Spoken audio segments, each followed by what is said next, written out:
Hello and welcome to yet another tutorial by Davies Media Design. My name is Michael Davies and today I'm going to be showing you how to design this magazine cover like the one you see here. And this looks pretty professional and it's pretty easy to do, so I'll show you guys a few techniques, including the technique I used in the last tutorial, which is how to brighten up daylight images such as this one. I'm going to go through that a little bit quicker than I did in the last tutorial, so if you want a slowed down version and a more detailed version, definitely check out the link to that tutorial in the description. But I'm going to show you how to add this text here. We've got a lot of text going on here, and then we've got a box here, a little divider here, and a border around the entire magazine cover. And then we've also got a website down here. I just put my website here, but I'll show you guys how to do that as well. And I'm using GIMP version 2.10 release candidate 1. So this is what GIMP 2.10 is going to be, except they're still working on some bug fixes, but this is very close to the final version of what GIMP 2.10 is going to be. Before we dive into the tutorial, I just want to direct you guys over to my website at daviesmediadesign.com/tutorials. As always, we have tons of video and text tutorials on here, so definitely check that out. You can also enroll in our GIMP photo editing course from beginner to pro photo retoucher. And I mentioned this in the last video, but we were given the designation of highest rated course on Udemy, so thank you for everybody who's rated our course and enrolled in the course. So one of the fonts I'll be using today is called Advent Pro, and you can download it for free on 1001 Fonts. I'll include a link to this in the description.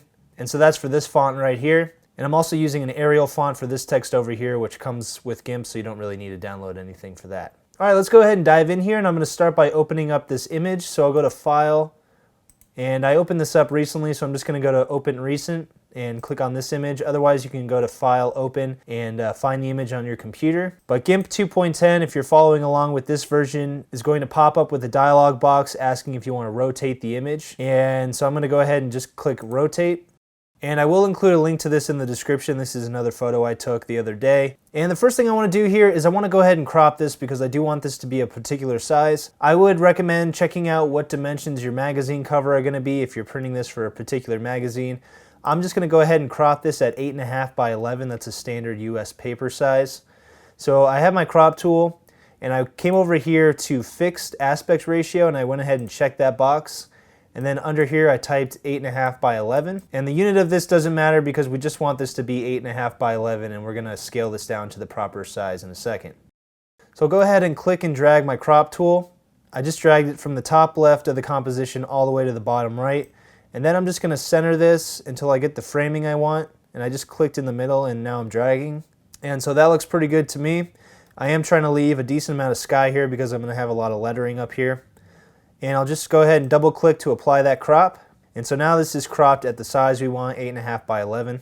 Now once I've cropped this to an 8.5 by 11 aspect ratio, the next thing I'm going to do is change the precision of this image. So I'll go to Image Precision and I'll change this to 32-bit floating point and I'll hit Convert. And again, watch that previous tutorial I did for more details as to why I'm doing that, but that's basically just adding more information into this image. And then the next thing I want to do is go ahead and scale this so it's actually 8.5 by 11 and so that it's also the right resolution. So I'm going to go to Image, Scale Image, and I'll go ahead and switch this over to inches. Now your resolution is going to determine both the size in pixels of your image and then the overall image size here for the width and the height. And right now this is set to 72, which is fine if we're just using this for the web.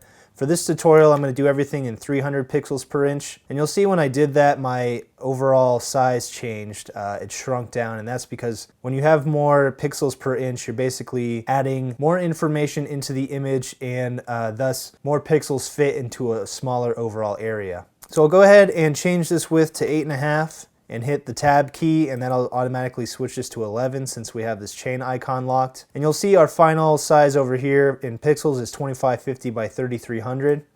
I'll go ahead and change this over to pixels again. Now if you have this set to 72 by 72 pixels per inch, you'll probably have 612 by 792 here. Now we do need to add a border to this image, and that's going to add pixels depending on how large the border is. So for example, if you have a 10 pixel border on each side and your image right now is 612 by 792, you'll want to change this to 592 by 772, or just subtract 20 pixels from the width and the height. And you want to make sure you'll uncheck this chain icon as well, because that is not going to be the same aspect ratio as the original aspect ratio. If all of that is confusing to you, just ignore it. Just know that just need to add and subtract however large the border is that you're creating. And since our image at 300 ppi is a little more dense in terms of pixels and therefore has more pixels, I'm going to want to make my border a little larger than 10 pixels. So let's say that we want it to be about 50 pixels. We're going to want to take 100 pixels off the width and the height here. So I'll just do 2450 by 3200. And again, make sure this is unlinked. And then I'll go ahead and hit scale, and that's going to scale our image. Okay, and so now I'm going to grab my zoom tool here over in the toolbox, or hit Z on your keyboard and just click to zoom in a little bit. And the next thing I'm going to do is apply that shadow recovery feature that I showed you guys in the last tutorial. So I'll go ahead and duplicate this. And I'm just going to name this layer House by double clicking on it. And I'll name this one House +1 Exposure. So now what I'm going to do is come over to Colors, Exposure. And I'm going to set the black level to 0 and the exposure to 1. And you can just drag these sliders or enter those numbers in here. And I'll click OK. And now what I'm going to do is right click on here, go to Add Layer Mask. And under Initialize Layer Mask 2, select Grayscale Copy of Layer and invert the mask and click Add. And that'll make this a little fuzzy. So now what we need to do is come over to Colors, Auto, Stretch Contrast, and make sure Keep Colors is checked here. Click OK. And that is going to tone down the highlights here that might be blown out a little bit. And by the way, the purpose of this technique here is to enhance the midtones and the shadows in the image. And again, there's an entire tutorial dedicated to this technique, so check that out if you want more details as to why I'm doing all this. Alright, so once I've done that, I'm going to come over here to my colors, saturation, and I've turned my saturation up to about 1.4. Again, you can use the slider here or just type that value directly right here. And you can toggle the preview option if you want to see a before and after. And then I'll go ahead and click OK to apply that. And now I'm going to come over to Colors, Curves, and this is just going to add a little bit of contrast to that image. And by the way, the saturation and the curves were applied directly to this main image layer here and not the layer mask. So make sure you're clicked on that main image layer while you're doing these color corrections. Alright, so I'm going to make sure I have an S-curve here, and that's going to add a little bit of contrast to my image. And again, you can click on here to add points on the S-curve and then drag those points to work on that contrast. I'll go ahead and click OK. And then with my main layer still selected, I'll go to Colors, Levels. And for this, I went ahead and dragged the shadows triangle slider right here to the right. And what that does is it adds a little bit more black pixels to our image, which darkens our image a little bit. And so I literally just clicked and dragged this a little bit to the right. And then you can also come over here to your red value, and I've gone ahead and brought in the black or the shadows and the white or the highlights just to adjust the amount of red in this image. And then I did the same on the green channels and the blue channels. So you guys can go ahead and copy these settings here if you want the same settings as me, but I just dragged in that black and that white triangle slider a little bit on each side. And that's sort of just another way to color correct your image. So go ahead and click OK, and we can see a before and an after so far, and this is just the color correcting portion. And once I've done that, I'm going to go ahead and create a new layer and name this Vignette, and click OK. And then I'm going to come over here to Filters, Light and Shadow, Vignette. And now we have a vignette generated here. You can go ahead and play with the radius to determine how big this circle is in the middle of the vignette, or this oval. And that'll sort of allow your vignette to get cut off at the corners like this, or just overlay on the corners. I'll leave the softness at about 0.730. And you can also adjust the squeeze, which is basically making this oval more of a circle or making it more of an intense oval. So I'll just drag my squeeze slider there a little bit to get this to where I want it. Then I'll click OK. And by the way, the main reason I'm adding this vignette is just because I think the edges of this image are a little too bright and they look almost a little bit blown out. I'll go ahead and unhide that. And then with that vignette layer still selected, I'll come over to Mode. And I'm just going to change this to Soft Light. And you'll see now that the vignette darkens the outer edges here of our composition without being too black or making the image look gray. So you'll see down here there's the biggest change here, and it kind of normalizes the edges of this image. And you can also play with the opacity of this if you want to turn the effect down. I think it looks fine at 100, so I'm just going to leave it there. All right, so the next thing we want to do is go ahead and add a border to this. And to do this, we want to first choose a color. So I'm going to go ahead and grab my foreground color by clicking on this. You can grab your eyedropper tool, and what I like to do is choose a color from within the image itself. And so there's a lot of nice reds in here, so I'll go ahead and find a nice red. And you can click and drag your eyedropper tool and check over here until you get a nice color you like. I'll just click on this again. And once you find the color you want, you can go ahead and release that eyedropper tool, and that will be your final color. I'm just going to go with the color I saved here, and you can save your colors by clicking this arrow. So I'll click on that, and then here's our HTML notation. I'll go ahead and copy that. And then I'm going to come over to Filters, Decor, Add Border. And so in here we have our border size for the X value and the border size for the Y value. And then you have your border color. So go ahead and pull up that border color, and whatever color you copied from your HTML notation, you can go ahead and paste in here and click OK. And for the border size, if there is a bleed to your image, go ahead and incorporate that into the border size. So for example, if the printer wants you to have a 1/4 inch bleed, I believe when this is 300 ppi, that's 75 pixels.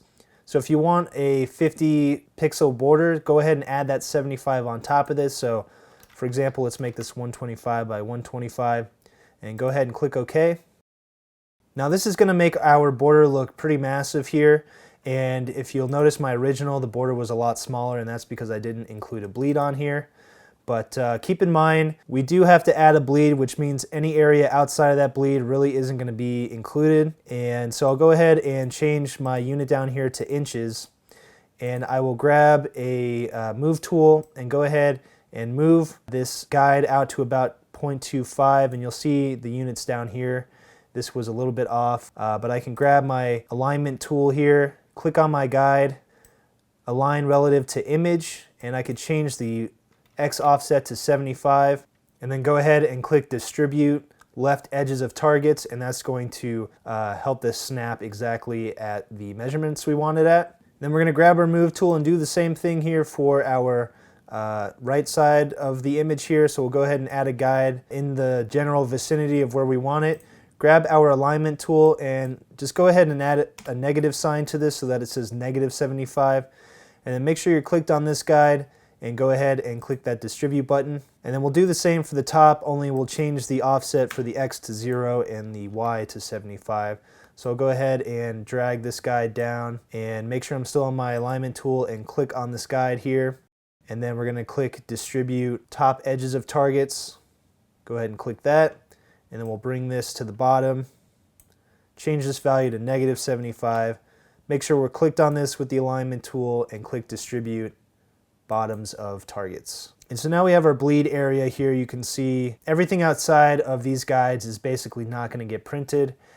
So just don't put anything in that area. And if you want, you can also add guides for a safe area to keep your text in, but I'm not going to do that. So the next thing I'm going to do is grab my text tool here and come over here to select your text and choose Advent Pro Bold. And then you can just go ahead and click on your composition, and I'll type WA, and I actually want to make sure that my kerning is set to 0 over here. So this is set to WA, and now I want to go ahead and increase the size of my font. So make sure your text is selected, and you'll know it's selected because it'll have a yellow box around each letter. And go ahead and increase that size until you get around the size you want, or you can go ahead and type in a size here. And so I'm going to stick with about 900. I'm going to increase this text box a little bit and make sure my justify is set to center. And that's just going to center our text in the middle of the text box here. And then I'll grab my move tool and go ahead and move this up here so that basically the top of the text hits the bottom of this border here. Grab your text tool again. You can double click inside this text box to select all the text, or just click and drag. And I'm going to come back over here to my kerning and decrease the kerning so that these letters get a little bit closer to one another. And I want them close enough to almost be touching, but to not really be touching.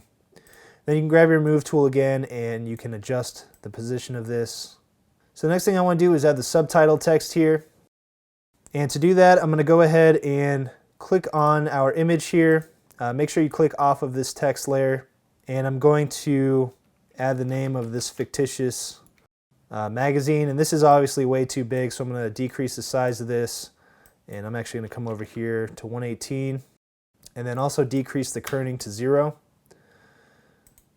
and I'll just type Western Architecture. This was the name of my fictitious magazine, and then I do want to change the color as well, so I'm going to come over here. We still have our red selected. I'm going to change the value to hue saturation value. It might be on LCH by default for you guys. I'm just going to turn the saturation slider down until we get a nice gray color. And this way it does have a little bit of that red hue still in here, which is going to help it match with the rest of the colors. And I'll go ahead and click OK. And then I'll click and just use the move tool to drag this where I want. And I want the W to line up with this W, but I want the E to basically end where this A ends. And so right now this is still too big, and I'm just going to decrease it a little bit more until we get the size we want. And that looks pretty good there. And now I can align this using the move tool. And then once you click on it once with the move tool, you can also use the arrows on your keyboard. So now we have our name of our magazine here with the logo. So the next thing I'm going to do is start adding some more text on here. So I'm going to go ahead and grab my text tool again, and I'm going to change the text this time to Arial Bold. That's just what I used for the other portions of the text on here. And then I'm going to click and drag to create a text box.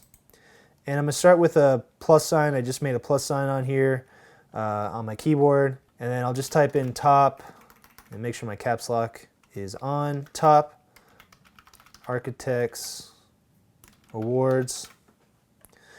And I'm going to go ahead and highlight this and change the justify to left. And I missed the T here, so I'll just add that T in. Highlight this. I'm going to go ahead and increase the font size until this looks how I want it to look. And so basically I have each line of text on its own line, and then I've increased this so that the longest piece of text, which is the word architects, almost comes out to the boundary of this text box here. But I'm actually going to decrease this a little bit because it is a little bit large. And then I can grab my move tool and I can go ahead and move this to where I want it. So I'll just move it down a little bit, maybe to the right. And I'll go back to my text tool here and highlight this. And I do want to decrease the amount of space between the lines and the text here. So I'll come over here to our adjust line spacing and just go ahead and decrease this value a little bit just to bring these letters a little bit closer. I don't want to do it too much because I don't want them to start overlapping, but I do want to decrease the amount of negative space here in between. And you'll notice I kept the same color red as I used in this main logo here. Alright, so now I'm going to add text up here, so I'll just go ahead and grab my text tool again and click up here. I'll just type hottest places, and I'll hit the enter key to live in 2018. And I'm going to go ahead and decrease this font size because I do need to fit a couple lines of text over here, so I'll decrease this to about 90. And then you can grab the move tool, see how the spacing looks between the lines. I think it looks fine right now. So I have this set to about 21 spacing, negative 21 spacing between the lines. Then use my move tool and drag this. I don't want this too close to the edge here. And I want this to be a little bit lower than the top border as well. Then I'll grab my text tool again and click and drag. I'm going to add some text in here. And I'm going to want this to be smaller, so I'll change the size of this font to 25. And then I'm actually going to change the font to Arial as well. And I'll just type, and my caps lock key is still on. This is just fictitious text here.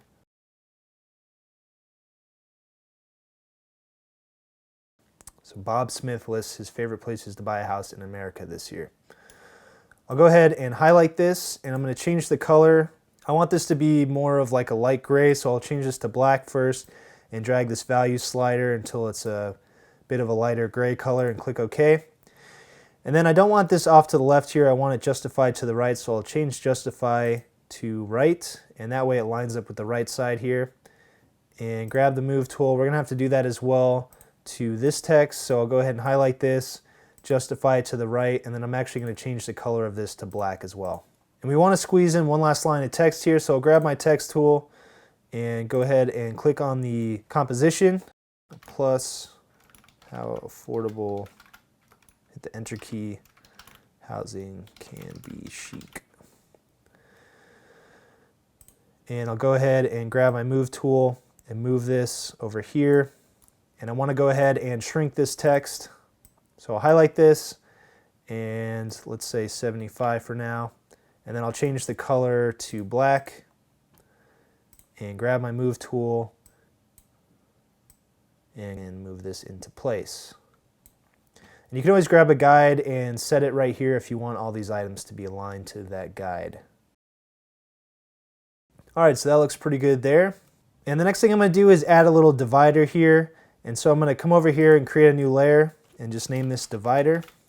Make sure my caps lock key is off. And make sure this is filled with transparency and click OK.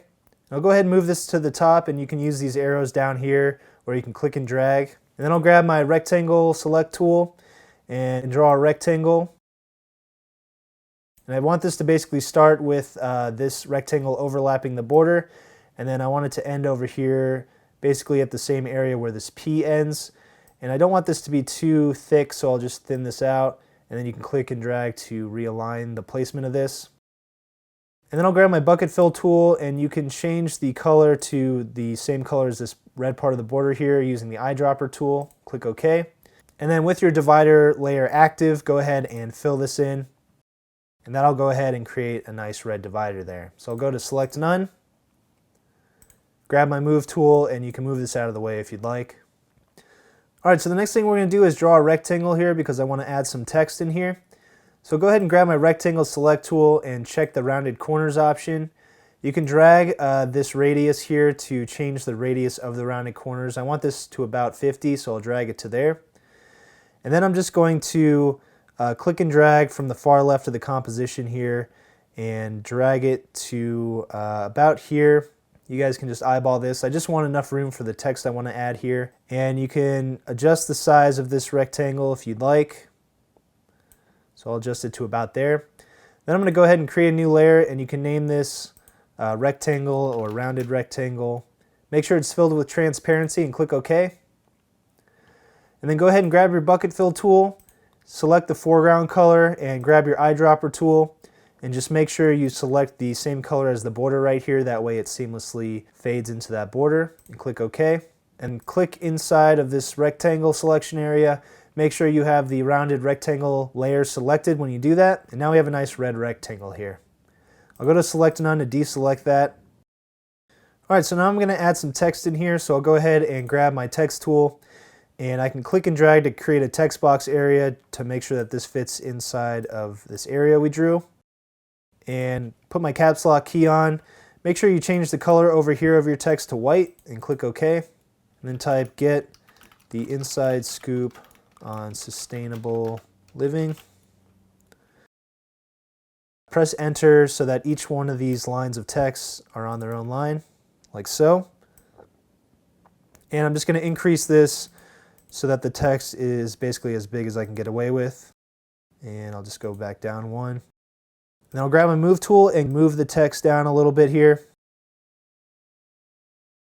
And then I'm going to go ahead and click and create one last thing of text. I'm just going to add an asterisk here and then highlight that and then increase the size of this until the asterisk is the size I want. So about right there. And then go ahead and grab my move tool and move this to where I want it. And then you can readjust this text here with the move tool as well. Alright, so the last thing I'm going to do is add the website over here. And so I'll just go ahead and grab my text tool again, make sure this is set to Arial Bold, and make sure my color is set to white. And I'm just going to go ahead and start by typing the website. So I'm going to type the www in lowercase and then put on my caps lock and then turn it off again. And this is a little too big, and also we need it to be vertical instead of horizontal. And so I'll just go ahead and grab my Unified Transform tool. This is a new tool found in GIMP 2.10. And then go ahead and click on your text here, and you'll see that depending on which part of the text you're hovered on, you're going to get a different effect. So right now, if I hover over this part, you'll see my mouse pointer changes to the rotate tool. So I'm going to use that to just rotate this. And if I hold the shift key while I do this, it'll rotate in 15-degree increments. And so I can hold shift until this is directly up and down. And then I'm going to hover over one of these squares here until I get the pointer for the scale tool. And I'm going to go ahead and scale this down, and I'm holding shift while I do this until I get it to about the size I want. And then I can hover until I get the move tool to place this where I want it. So I want it over here, and I can hover until I get the scale tool again and just scale this down until we get the size we want. Once we have this in place, I can go ahead and hit transform, and that'll go ahead and apply that transformation to that text there. All right, so that's it for the design portion. I can go ahead and export this now. So I can go to File, Export As, and come over here to select file type. And you can either save this as a JPEG if you want, or a PNG image, or also a PDF, depending on what file format you need this in. I'll save this as a PDF, and I'll name this magazine cover, and just go ahead and hit export. And I'll go ahead and keep all these options checked and click export, and there you go. So that's it for this tutorial. Thanks for watching. If you enjoyed it, please subscribe to our YouTube channel at youtube.com/daviesmediadesign. You can also visit our website at daviesmediadesign.com/tutorials. And of course, you can enroll in our GIMP photo editing course from beginner to pro photo retoucher, and I'll include a link to that in the description, as well as links to our social media accounts and any other links relative to this tutorial. So thanks for watching, and we'll see you next time.